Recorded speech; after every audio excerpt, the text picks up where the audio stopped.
Meng Jiao, Song of a Virtuous Woman. Wutung trees grow old with branches intertwined. Mandarin ducks mate for life, then die together. A faithful wife, after her husband dies, should give up her life just as they do. Waves, I promise, will never rise, my heart stilled like water in a well.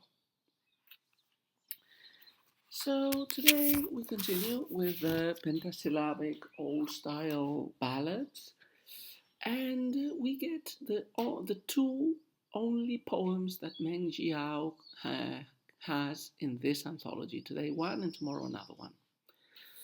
So before we start talking about the poem, it would be interesting to mention a few things about Meng Jiao and his presence, or generally lack of presence, in this anthology. So the 300 Tang Poems anthology, as I think we commented elsewhere, was an anthology of poems that was collected long after the Tang in the 18th century during the Qing dynasty. Now this anthology is meant to be, the purpose of selecting it is more didactic than purely aesthetic. So the choices for the 300 poems that the compiler chose were motivated more from their ease of comprehension and ease of memorization and representativity of the types and genres and techniques of the Tang tradition than to a high aesthetic quality. Some ideological considerations also went into the choosing of some of these poems. So generally the anthology is representative and proportionately representative, but there are some glaring omissions or misrepresentations. One of them, which we will see, is that there is a lack of Buddhist poet monks in the anthology. There's practically only one, with one or two poems. Because the anthology was composed in a time of very strong Neo-Confucian ideology, and there was a remiss and a suspicious attitude towards any clear Buddhist topics. Another absence that's important is Li He. He was a very important but very extravagant poet from just after the High Tang period, and he has sometimes a very baroque and unsettling imagery. He is not included at all in this anthology.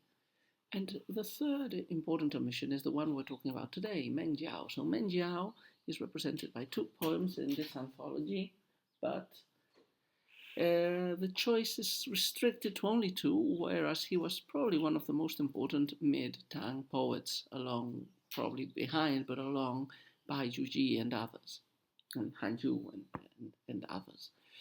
So Meng Jiao has been traditionally a problematic poem in the Chinese tradition because he is very dark and he's unremittingly pessimistic. I think it's 500 poems of his that are preserved. Most are about dark topics like poverty or misery or cold.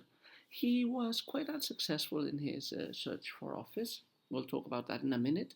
But this darkness is a reason for his being disliked, his distrust of heaven, unlike the more orthodox Confucians, as a benevolent, rational force that regulates human life. This is completely opposed in some of Meng Jiao's poems. This probably led to his marginalization and to his almost exclusion in this collection. In fact, the judgment of at least some of the members of the Chinese tradition is epitomized in a poem by Sushi, one of the greatest poets of the next dynasty and of all Chinese history, who wrote a poem against Meng Jiao, which, among other things, has a couplet that says something like, about the poems of Meng Jiao: at first it's like eating a tiny fish. What you get out of it isn't worth the trouble. And the next, sometimes it's like cooking a crab. After all that time, all there is to chew on are empty claws. So, controversial interpretations of him. So Meng Jiao, very quickly, some biographical data. Who is Meng Jiao? So he was a poem, as I said, from the mid-Tang period. So he was born in the middle of the 8th century and mainly flourished in the in the late years of the 8th century, early years of the ninth. He was from the southeast of China, from today's region of Zhejiang, and he was mostly unsuccessful in the civil service examinations. In fact, he only passed them when he was the Jinshi examination when he was 50. He never managed to get any important position, and he served in very low offices until he died in relative poverty. Socially and culturally, he was related with the very important group of mid-Tang poets that gravitated around Han Yu, and he was appreciated by these poets. In fact, Han Yu composed an elegy or a funerary inscription at the time of his death, an epitaph, we could say, of his life and work. And one line from that epitaph says something like, dying, he had nothing to leave but the brilliance of his poetry. So let's go on with his poem of today. Now, Song of the Virtuous Woman. So pardon the long introduction. This poem and this author does require a long one. One last thing before we start with the poem, its topic. So Song of a Virtuous Woman is the song. So it's a short poem. It's only three couplets. And as you may have noticed when you listened to it a minute ago, its topic is the virtuous widow, how a widow should be virtuous and loyal to her husband. So this requires some background commentary. We already talked about women's subordinate position in traditional China and their second-class status. Now, as in the West, women were expected to be virtuous and chaste and loyal to their husbands, but this is taken to slightly more intense extremes in traditional Chinese culture. So widows were not expected to marry in China.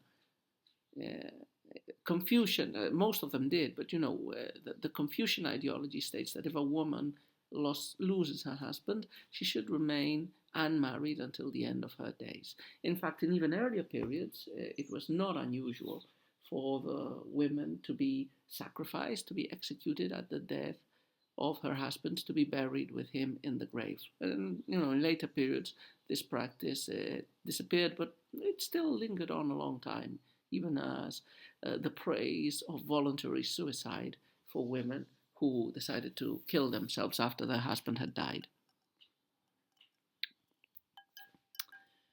So in traditional Chinese society, it was even typical to build monuments to honor widows who did not remarry, even if they were young and beautiful.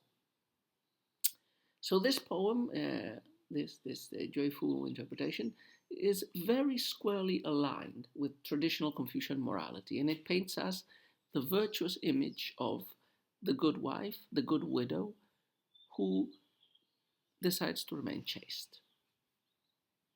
Of course, this is an asymmetric relationship, as we will see. So the poem praises the woman who is loyal to her man, but men were not quite in the same position as women. They were not expected to remain widowers if their wives died. And I say their wives because Chinese men could marry more than one wife, and they could have wives and concubines. So a very asymmetric relationship.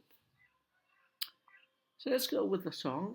In a very typical Chinese way, the poem, through its three couplets, is taking us from the more generic to the more specific, the outer and the inner, nature, society, and the individual's feelings. So this is a very natural progression. It also connects with very universal Chinese ideas of the correlation between the macrocosm and the microcosm, how the harmony of nature affects and is affected by the harmony of human behaviors, human attitudes, and human relationships. So in this poem, just as nature has examples of loyalty in couples, so human society should have.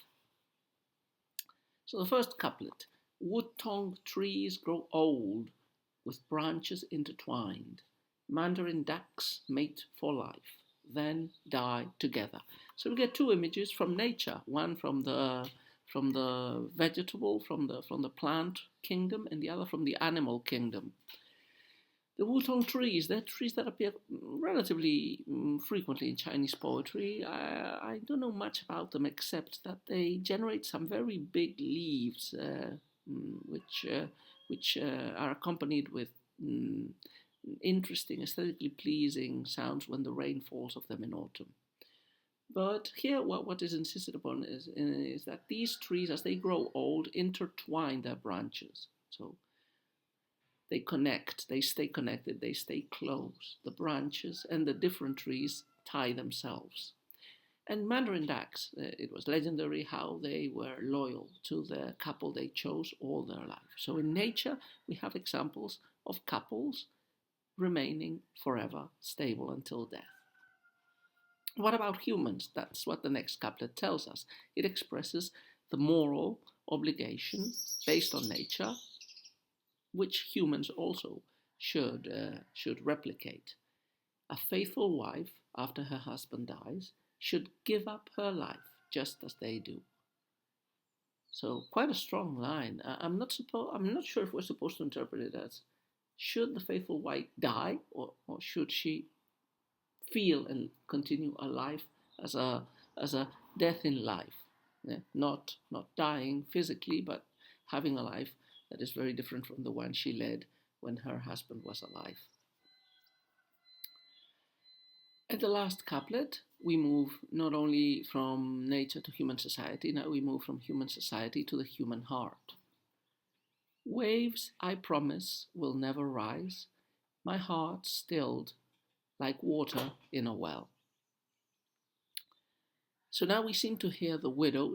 She probably could have been speaking all through the poem. The poem is in the poetic person, in the voice of a virtuous widow, of a virtuous woman, as the title says. Remember, this is a Juefu, so it's very typical in them to have a female persona as the speaker and protagonist.